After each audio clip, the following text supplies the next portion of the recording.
was really impressive today, and it started Monday. You know, starting pitchers get a chance to assess how their previous start was and kind of prepare for the next. And that started with the video session he had with Chuck and trying to make sure we understood where these fastballs needed to be located. It was more trying to get back down in the bottom of the zone, where then the changeup that's down in the bottom may get some more swings. So then going and taking that work out into the bullpen and applying the things that he had seen and knew he needed to work on. In the one bullpen session you get as a starter, you may get on the mound twice, but there's one real significant work day on the mound where you can really, really dial it up, especially when, you know, the pitch count in the previous start. Not a ton, but the workload has been a lot.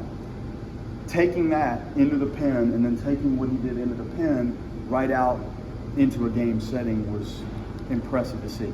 And you learn as you go, and I really learned a lot this week about him, and you know what kind of person he is, but you see him take those competitive steps and go out and pitch.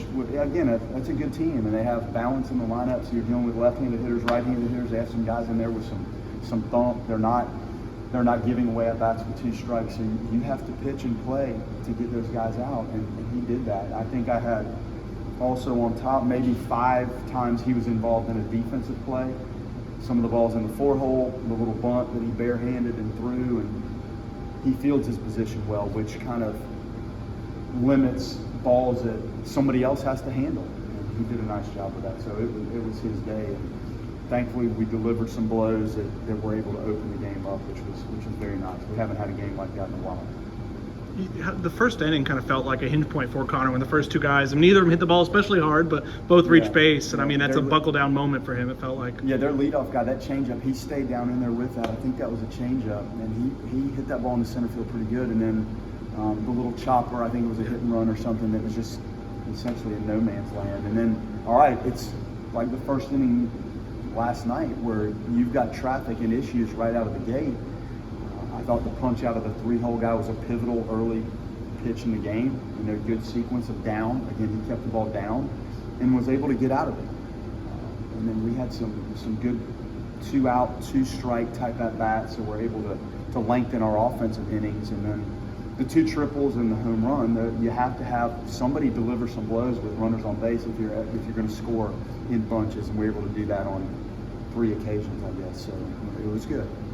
You have 15 of 18 innings for your starters this weekend. Just how big of a tone setter is that? Brett's great. You know, he gives some of these guys a chance to catch their breath a little bit in the bullpen.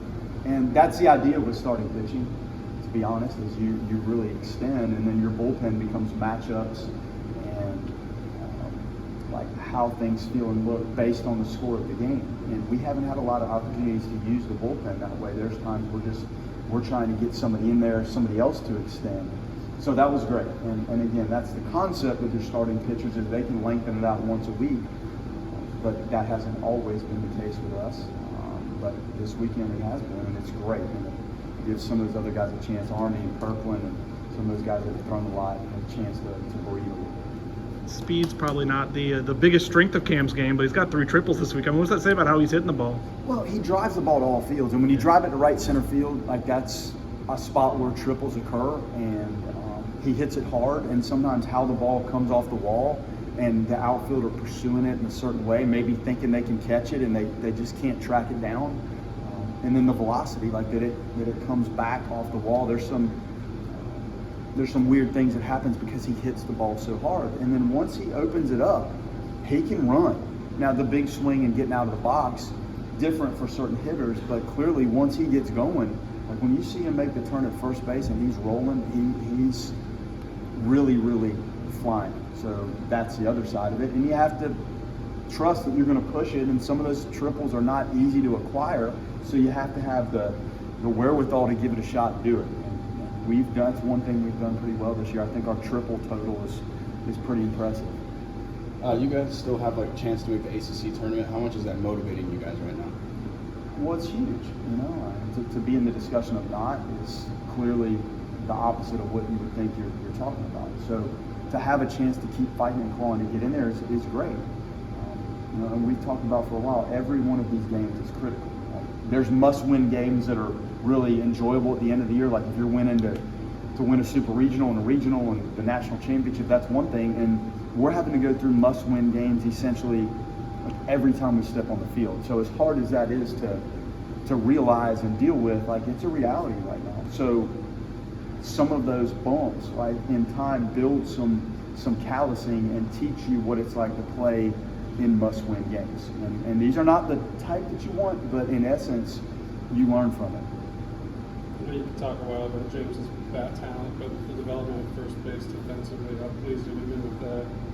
Well, good. And we picked this up in the spring because he wasn't able to do anything all fall. So we knew that was going to be a little bit of a work in progress. And today to see some of the decisions on how to handle some of the ground balls, and then the last out of the game to retreat across the back of the bag and extend, because if you stay in front of the bag and try to reach, you may not get that, but he glided off the back, and that's an advanced field type play. So you see him gaining some confidence and comfort, and I think it's the most underrated, underappreciated defensive position. There's so many things that come up over there, and as he's continued to mature in that position, like it'll help everybody, but it's sometimes a comfort thing, and I think we're finally seeing him become a little bit more comfortable in his skin over there first.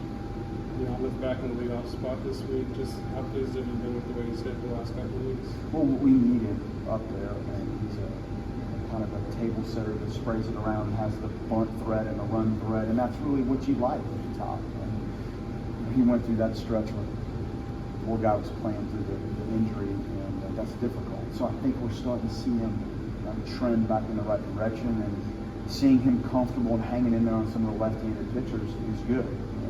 I don't know that we saw enough out of that early in the season to really know what that was going to look like, but the numbers are starting to swing back where he's having some good at-bats and getting some hits off the lefties, which if you're going to lead off, like you're going to have to deal with that. The bullpen matchups, like when you get to the top of the lineup, people look at how do we use the bullpen and match it up. So it's great to see him, and the evolution of his game is just going to continue.